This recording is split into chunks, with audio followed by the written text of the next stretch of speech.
दोपहर के बाद में तोड़ी गई बेलपत्र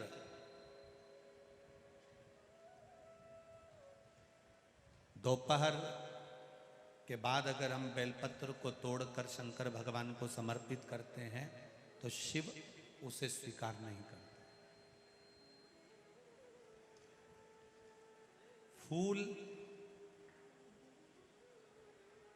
सूर्य की किरण निकलती है, प्रकाश थोड़ा सा हो जाता है, थोड़ा सा उजाला हो जाए और रात्रि सूर्य अस्त के पहले पुष्प को हम तोड़ सकते हैं, फूल हम तोड़ सकते हैं। बेलपत्र सुबह से लेकर दोपहर तक हम तोड़ सकते हैं, पर दोपहर के बाद में बेलपत्र को नहीं तोड़ा जाता।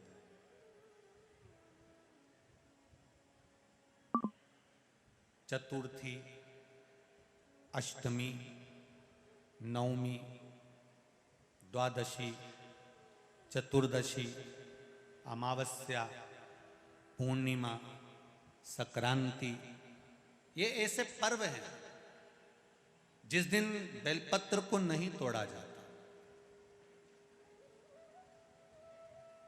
चतुर्थी, अष्टमी, नवमी, द्वादशी, चतुर्दशी, अमावस्या, पूर्णिमा, संक्रांति, ये वो पर्व हैं जिस पर बेलपत्र को नहीं तोड़ा जाता। पुरानी बेलपत्र 1 महीने पुरानी भी रखी है।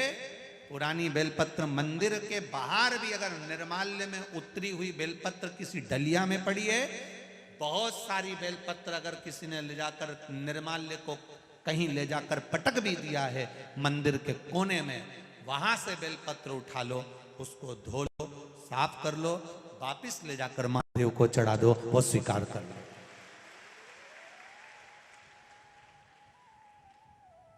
पशुपति व्रत कर रहे हो, चतुर्थी पड़ गई, अष्टमी पड़ गई, द्वादशी पड़ गई, बच्चों से मत कहो कि बेलपत्र तोड़ कर लाओ। बच्चों से कहो जाओ शंकर जी के मंदिर में कहीं डलिया में कहीं एक आध 2 बेलपत्र भी, 1 बेलपत्र भी अगर कहीं साइड में पड़ी हो, उसको उठा लाओ, धो, बाबा के थाली में रख लो और पशुपति व्रत पर भी चढ़ा दो। दोपहर के बाद में पूजन करने जा रहे हो, बेलपत्र दोपहर के बाद ना तोड़वाइए। फूल सुबह प्रकाश होने से लेकर रात्रि को, शाम को जब सूर्य अस्त हो उसके पहले फूल आप तोड़ लो, मना नहीं है, दिन भर का समय आपके पास है, पर रात्रि में फूल नहीं तोड़ा जाता। शंकर भगवान पर समर्पित कोई प्रसाद शिव जी को चढ़ाया गया, कोई प्रसाद रात भर नहीं रखना चाहिए। आप लोग तो संकट सोमवार अगर किसी ने करे हों, किसी ने करे संकट सोमवार या 16 सोमवार, हाथ उठाओ, किस किस ने करे हैं, पहले करें आप लोगों ने, रखो। जो लोग 16 सोमवार करे हुए होते हैं, संकट सोमवार करे हुए होते हैं, उनको मालूम होता है, उनके स्मरण में रहता है कि संकट सोमवार का जो प्रसाद होता है उसको रात भर नहीं रखते। उसका कारण स्कंद पुराण में भी कहा गया, उसका कारण शिव महापुराण में भी वर्णन किया गया। शंकर भगवान का प्रसाद,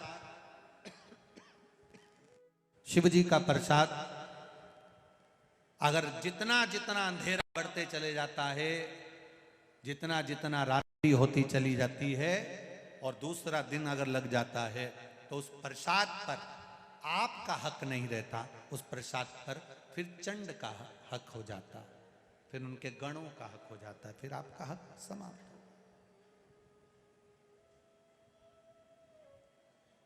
तीसरी बात का स्मरण करिएगा, एक तो बेलपत्र दोपहर के बाद ना तोड़िए, दूसरा पुष्प रात में ना तोड़िए, तीसरा चतुर्थी, अष्टमी, नवमी, द्वादशी, अमावस्या, पूर्णिमा, चतुर्दशी, संक्रांति, इस पर बेलपत्र ना तोड़िए।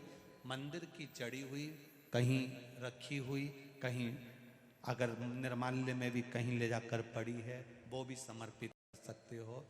बेलपत्र तो यहाँ तक वर्णन करती है कि अष्टमी नवमी दोनों पड़ रही है और आपको बेलपत्र की जरूरत पड़ रही, तो एक बेलपत्र को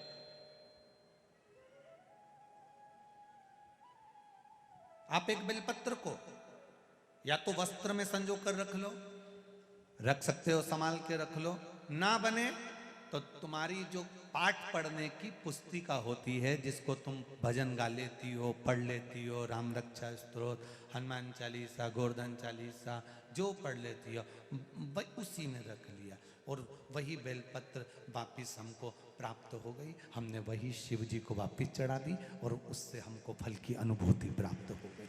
जरूरी नहीं है तोड़े।